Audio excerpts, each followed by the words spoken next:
Hey, what's up, guys? Here in the background there, you can enjoy me chasing around some 250s, 450s, and 300s here. Of course, on my little bike, I couldn't keep up in the straights, but in the corners, I was starting to get some of these guys. Look at this coming up right here. I'm going to get you. I'm going to get you. Gotcha. Got your ass. All right, yeah, today's trail tip is about how far should you look ahead. Um, Now, in street class, you're taught look ahead as far as you possibly can to see any traffic problems or stop trucks, crap on the road, people pulling out, whatever the case is. That's not a bad rule for the trail either.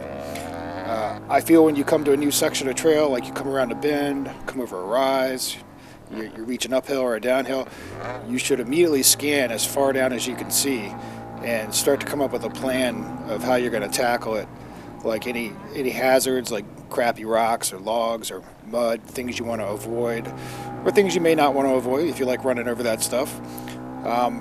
But in terms of speed, this rule of thumb I learned is pretty good. So for every gear you're in, if you're close to pinning out that gear, you should be looking ahead 3 to 4 bike lengths.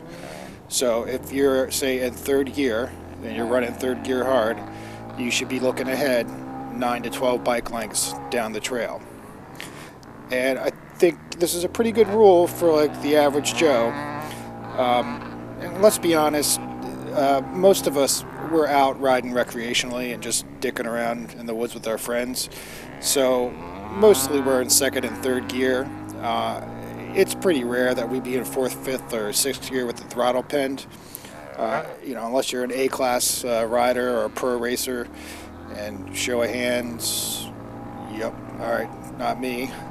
So to kind of put it together for yourself, it can almost be like a speed limit sign too, if you look at it, the converse of it.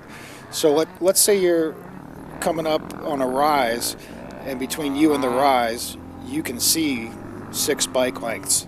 So that might be a good indication to you that that's a second gear situation, in terms of speed.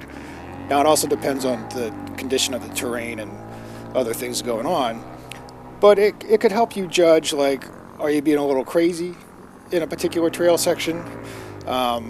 Or maybe you're going a little slow in a particular trail section and, you want to push yourself to improve.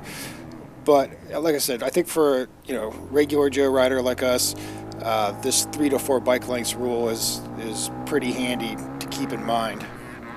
And I'd also advise you to just take your bike out back in the yard and park it, and get some empty boxes or cones or something, and then measure out like 3, 6, 9, 12, and 15 bike lengths, and then go back and sit on your bike and look at it and see what that looks like, those distances. So you get it in your head of like just how far that is.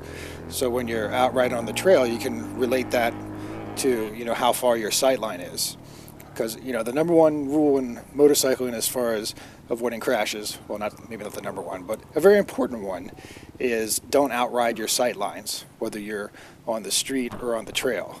Because if you do that, that's when the, oh shit, situations happen of you get surprised by something, and either you have really great skills and really great reactions and you avoid whatever it is and have a good laugh, or you don't and you have a really great crash and maybe some cool GoPro footage. All right, well, that's it, dudes. Ride safe.